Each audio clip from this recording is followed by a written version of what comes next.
Hey, what's going on, guys? This video is going to be about the new trader role that came out with the spring update today.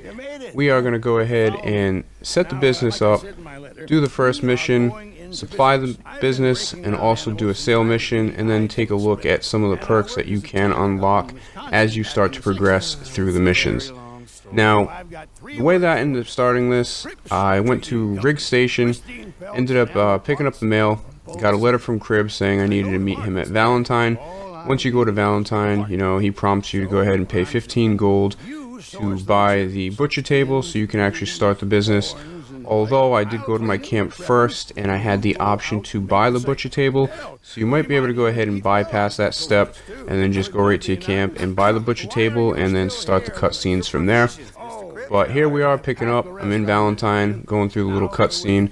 It's so ironic. For the first 6 to 8 months, Crips was just a mooch, eating your food, talking trash to you. You know, basically, this guy's a lowlife, scrounging off you. And ironically enough, it ends up turning out that now this guy is our boss, or technically our partner, but he talks to us like he's our boss. So I was looking forward to this more than any of the other roles. I like to hunt a lot. I was originally hoping that this was going to be kind of like a trapper, and it not exactly that way. I think it's hilarious that you got to pay 15 gold, you pull out a big wad of cash. I mean, I don't know how that makes any sense. But after this cutscene, what's going to happen is you're going to see we're going to end up getting into a mission where we got to go pick up a wagon and then basically deliver it to your camp. What I'm going to recommend is if you do go to Valentine, try to set your camp up somewhere near Valentine, or if you have a different location where you have to initiate this actual mission here, you know, try to set your camp up as close as possible, because once you end up stealing this wagon here, you have to bring it to wherever your camp location was before you started the mission. Now mine is somewhere over near the Blackwater area, kind of along the, I think, the Upper Montana River or the Dakota River, and it ends up being quite a hike to try to get there. So that's just one tip I want to go ahead and give you. Set your camp up close to wherever you have to go meet Crips to start the business.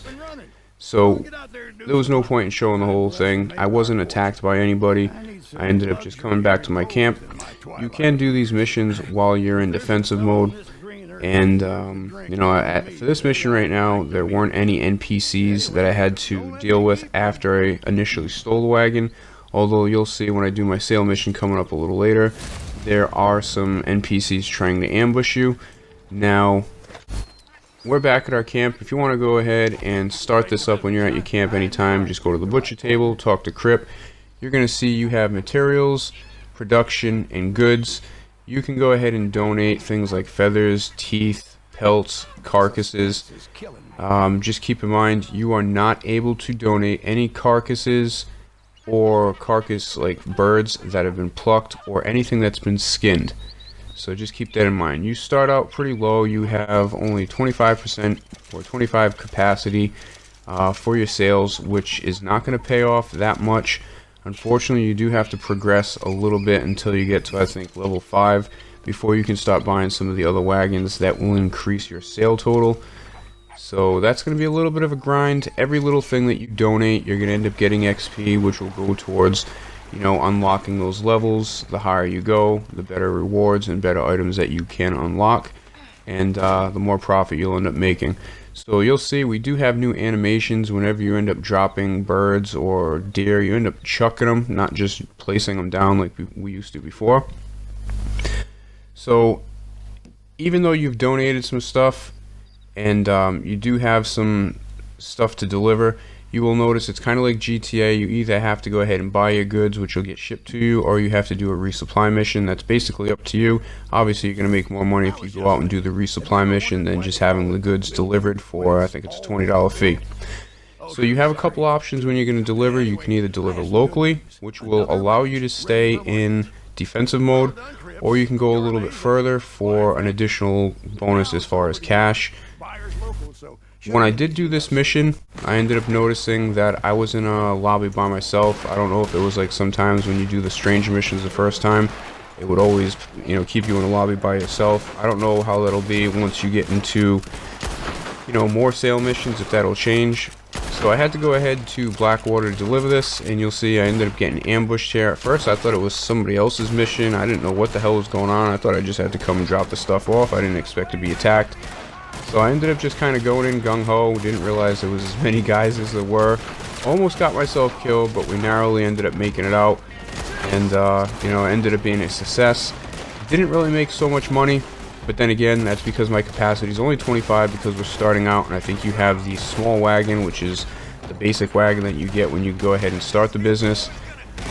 You probably can make, if you figure this mission right here, selling 25 goods, I think I made like 60 bucks. If we're able to sell the full 100, and if that's the cap, if that's the most that you can get, you know, you're thinking maybe you're going to get 240, 250 bucks total. So it doesn't seem like it's a lot of money, but once you get the larger wagon and you can sell 100 goods at a time, you know, 250 a pop, and you know, once we go to one of the last clips, you'll end up seeing that there are certain bonuses that you can unlock, excuse me, that will increase the amount of money that you get for certain pelts, like perfect pelts and that type of stuff. So just like stranger missions, you want to try to go ahead and wait to deliver your wagon or the goods until the timer gets under like 30 seconds so you can get the max bonus for cash, and more importantly at this point the XP, because you really want to go ahead and level yourself up. So you can go into your start menu, go into progression, and then you can go through the different traders, I mean the different roles, trader, you know, the bounty hunter, the collector, and you can look at all the perks and all the unlock levels. You'll see right here there's a bunch of different tiers. The more XP you get, the quicker that you're going to go up through this. You will get a currency, which is those blue coins that are just to the left of my gold. That will be what you will use to unlock some of these items as you start to level up.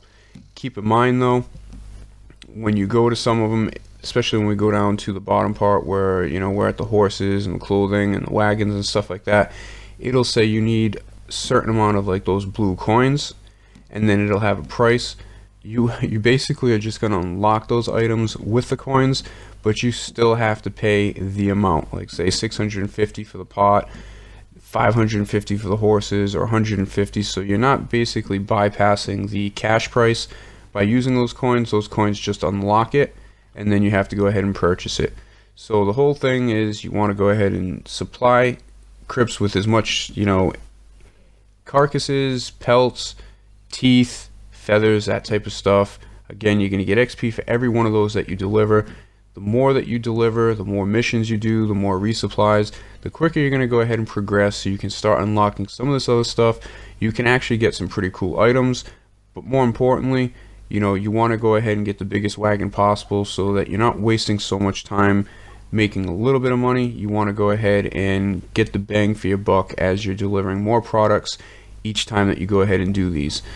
So let me know in the comments if you guys have tried the bounty hunter, if you guys have tried the collector, what roles you seem to like better.